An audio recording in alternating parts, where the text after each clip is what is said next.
नमस्कार दोस्तों, आप सभी का स्वागत है मेरे YouTube चैनल अंजन क्लासेस में। दोस्तों, जैसा कि कल 7 अप्रैल को टीजीटी केस से संबंधित फाइनल डिस्पोजल की सुनवाई थी। सबको लग रहा था और मुझे भी लग रहा था कि 7 अप्रैल को ये केस लगभग क्लियर हो जाएगा और हमें कुछ न कुछ न्याय ज़रूर मिलेगा, लेकिन ऐसा हुआ नहीं।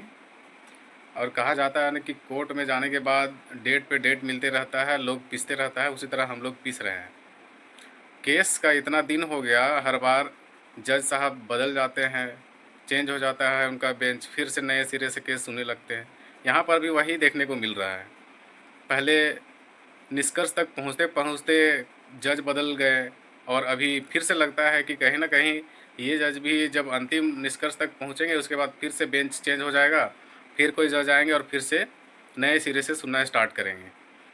तो इस तरह से हमारे साथ जो है मानसिक रूप से, आर्थिक रूप से एक तरह से प्रेशर बन रहा है हमारा।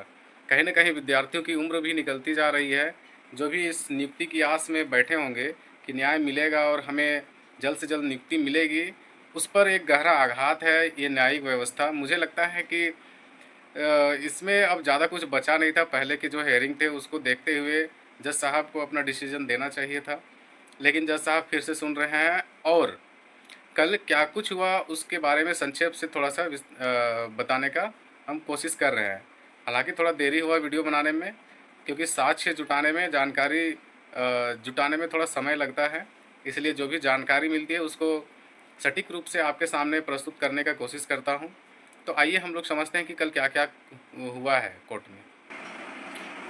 कल लगभग ढाई घंटे तक बहस चली है। ऐसा सुनने में आया है कि लगभग ढाई घंटे तक बहस चली है। प्रार्थियों की ओर से अजीत कुमार सर बहस कर रहे थे और वही सिर्फ बहस कर रहे थे, क्योंकि जज साहब उन्हीं को बोलने का मौका भी देते हैं, जाहिर सी बात है, इसलिए वही बहस कर रहे थे। और पूरे समय सिर्फ एक ही बिंदु पर बहस होता रहा कि हमारे जो अभ्यर्थी हैं उनका मार्क्स सिलेक्टेड कैंडिडेट से ज़्यादा है। इस बात पर पूरे 2 घंटे, ढाई घंटे तक बहस चली है और सरकार के वकील पीपरवाल सर और एजी महोदय के द्वारा बताया गया कि नहीं, ऐसा नहीं हुआ है। अगर ऐसा हुआ होगा तो आप दिखा दें, सबूत पेश करें तो हम मानेंगे। चूँकि अजीत सर बहुत ही विद्वान वकील हैं, इसलिए उनके द्वारा जो बातें रखी जाती है उन पे कोई शक नहीं है, कोई दो राय नहीं है। लेकिन कहीं न कहीं ये डिले हो रहा है, उसके पीछे क्या बात हो सकती है, अभी तक क्लियर क्यों नहीं कर पा रहे हैं। कम से कम सीटों की संख्या कितनी बची हुई है ये स्पष्ट हो जाता तो शायद जजमेंट आने में देरी नहीं लगती।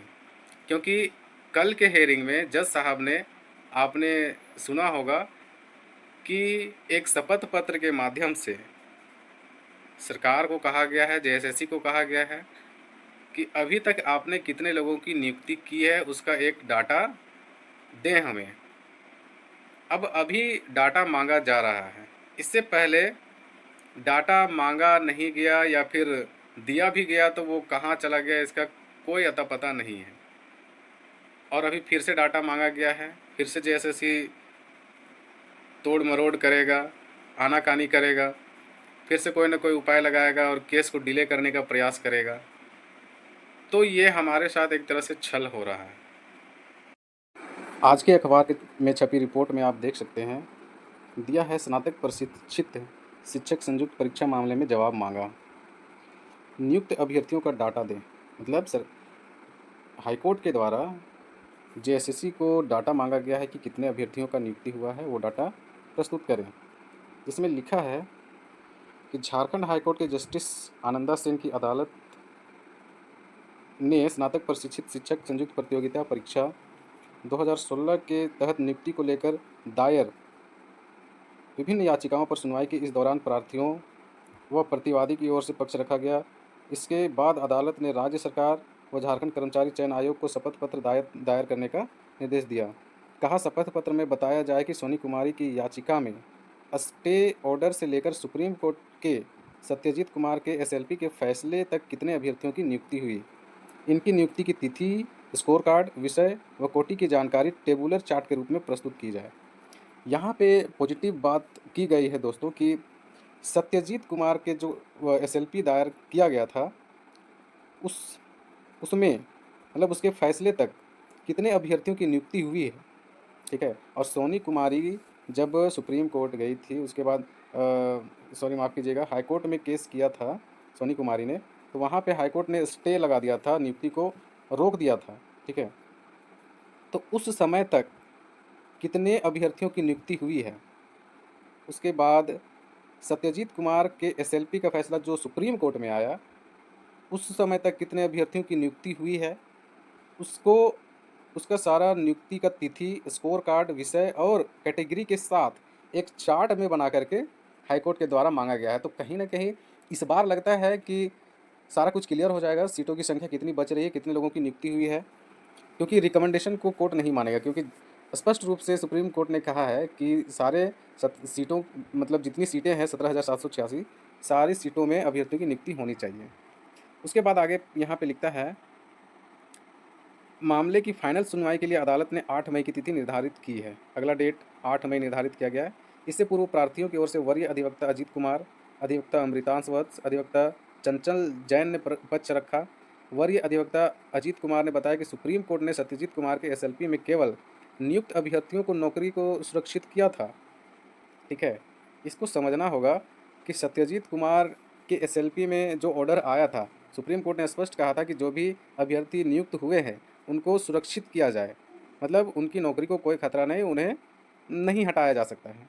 उसके बाद यहाँ इसके बाद मेन इंपॉर्टेंट लाइन है कि न कि अनुशंसा किए गए अभ्यर्थियों को, मतलब कि जो नियुक्त हो चुके हैं उनको सुरक्षित किया गया है।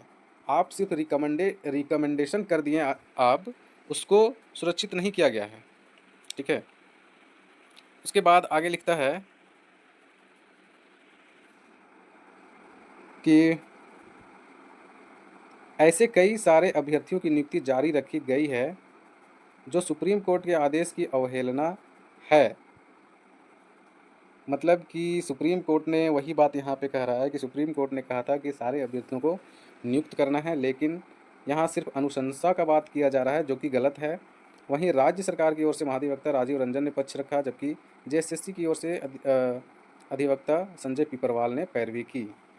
मतलब साफ है यहाँ पे कि अब जो है टेबुलर चार्ट के रूप में जो नियुक्तियों की संख्या कैटेगरी वाइज मांगी गई है, उससे स्पष्ट हो जाएगा कि कितने अभ्यर्थियों की नियुक्ति हुई है और कितनी सीटें खाली रह रही है। तो इसका मतलब है कि अगले डेट में ये पूरा स्पष्ट हो जाएगा कि सीटें कितनी बची है। सीटों की संख्या जब तक पता नहीं चलेगी तो कोर्ट आदेश कैसे दे या किस आधार पर अपना आदेश दे। तो उम्मीद है कि अगले डेट में ये आदेश आ जाए और ये डेट लंबा नहीं खींचे, क्योंकि फाइनल डिस्पोजल है और हम लोग सोच रहे हैं कि जल्दी से जल्दी इसको समाप्त किया जाए, ठीक है। तो दोस्तों हमें निराश होने की बिल्कुल भी आवश्यकता नहीं है और उम्मीद है कि अगला जो डेट मिला है वो हमारे लिए अंतिम हो, और जबकि सारी सीटों का ब्यौरा मिल जाएगा, कितने शिक्षकों की नियुक्ति हो चुकी है अभी तक, उसके बाद फैसला हमको लगता है कि आ जाएगा। और आशा करते हैं कि तब तक जज साहब का बेंच चेंज ना हो और यही जज हमारे लिए फ़ैसला सुनाकर अंतिम रूप से इस केस को समाप्त करें, ठीक है। मिलते हैं अगले वीडियो में। जोहार, जय झारखंड।